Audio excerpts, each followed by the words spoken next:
Sa pagsisimula ng kanyang araw, ay magulo ang kanyang utak. Maraming bagay na naisip, ngunit biglang naisip ang bagay na pwede niyang ilagay sa pickup. Samahan natin siya kung paano na niya uumpisahan. So, good morning guys.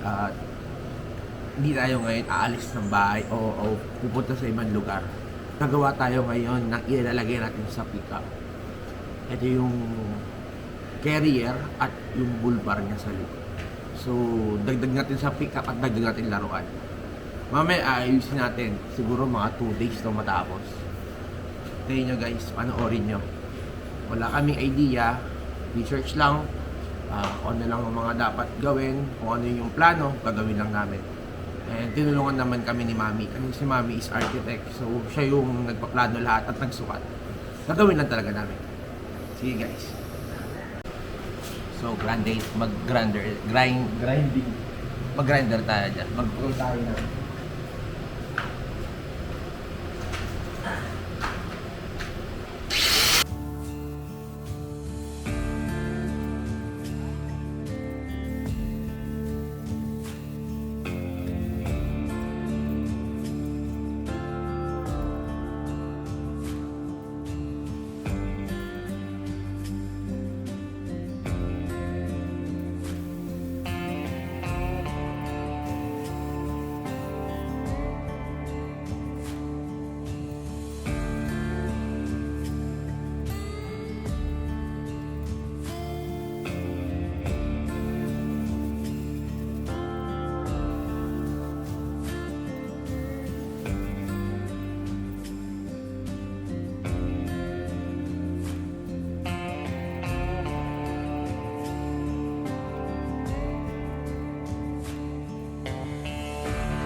So guys, ito yung first step na putol natin. Lalagyan natin siya ng pagganon kabilaan dito. So, lumalabas yung mga experience ko dati, yung mga napag-aralan ko. Na-try natin dito. Hi! Yan! Yan na, naputol ko na yung 62. Ngayon, ganito dapat na, diba? Ito, harangan ko na lang yun. Ay, ganun din naman eh. Ang mas maganda ng dito makakuha dito. Pero sa ako na Oo nga eh. Welding. Oo, eh hindi. Ito ang puputulan ko ng gano'n. bubulong mo na yun sa kapit. Putol muna ko lahat.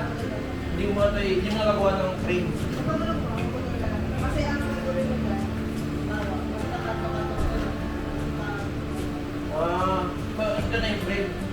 Igayahin ko lang yung pakalawang frame.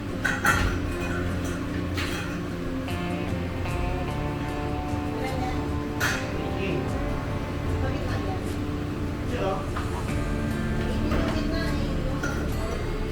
Ito. Tapos meron sa pulo. Ha? Wala pa. Hindi ko ang sukat doon. Nakaukulin eh. Sabi ko lang sa'yo yan.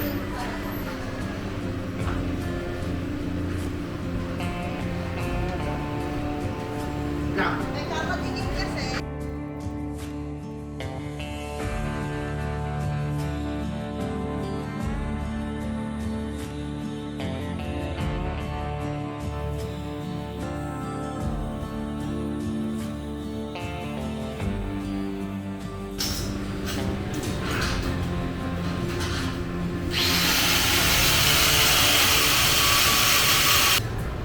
Meron din akong experience mag-welding, grinder.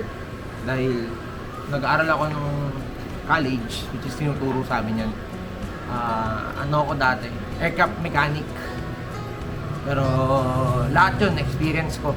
Nung mag-welding, mag-grinder, mag-rivet, lahat yun tinuturo ko. So yung ngayon, yung experience ko noon, ngayon, ginagawa ko ngayon. So sa mga project natin, sa mga bagong laruan natin mangyayari, no? So, hindi ko alam kung kaya tapusin ito bukas, pero try namin. Ako pala mag-isa, bukas si Leonoy, mga kasama ko, dahil siya mag-welding. Cutting muna ako ngayon. Tapos bukas sukat-sukat ulit kami. Tapos welding ulit kami hanggang sa matapos namin. Hintayin yung susunod na labas namin. Makakanood nyo na yung bago ko nilagay sa pickup natin, no? Mas maganda at mas masaya. Na guys.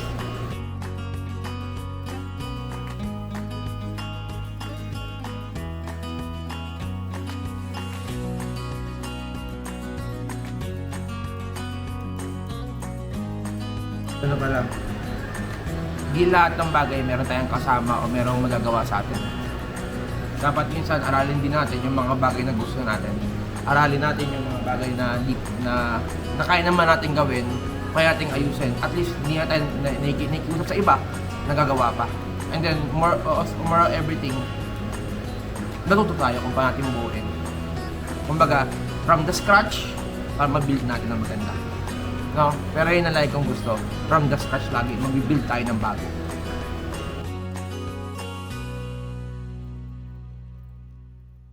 So guys, ayun na, ubuo na tayo ng frame, yung pinaka-body niya. Kulang na lang tayo dito, doon. So bukas, saka natin to i-welding. Nalagat yung frame, ngayon haba tayo ng 24 feet, 24 inches 2 feet, para mabuo siya. Bukas, puro welding na lang tayo lahat. No guys, unti na lang yan. So guys, susunod natin to. Sunod natin to. Ito. Yang sorry. Yan. Ito ang lapad niya, guys. Ito ang 1, 2, 3, 4, 5, 6. Gagawin natin yung sunod niya para tugtungan na sila, no? Okay. Ito pa na yung anim. Isa, dua, tatlo, apat. Bigat eh. Anim. So guys, ito yung anim na ilalagay natin dyan. Yun yung magiging parang body o yung width na sa likod natin. So, bale dyan isa. Dito. Dalawa. Yan, dalawa.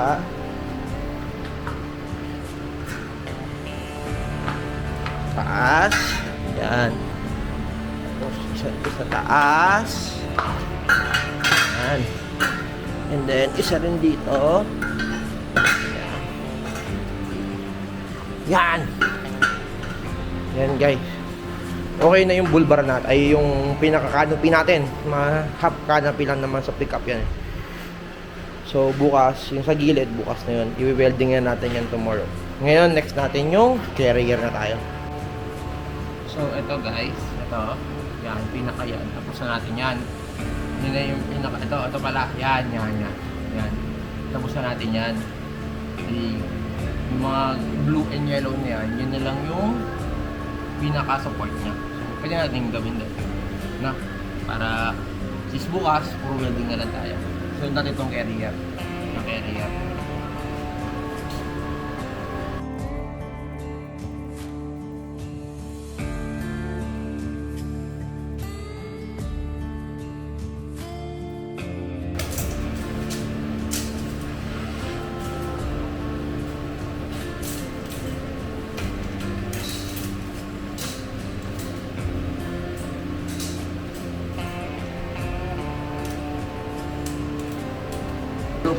Isa na lang kulang. Ang problema, nakutulan tayo ng grinder disc, yung cutting disc. Sorry. So, hindi ko matakapapalitan dahil ating mas patulog tayo. Nililog ko lang yan eh. Hindi ko lang yung magtulog.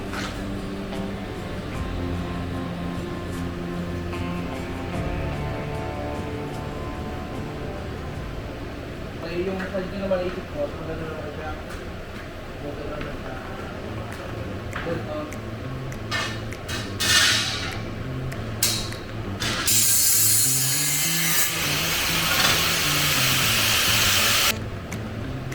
Ipit ako dito.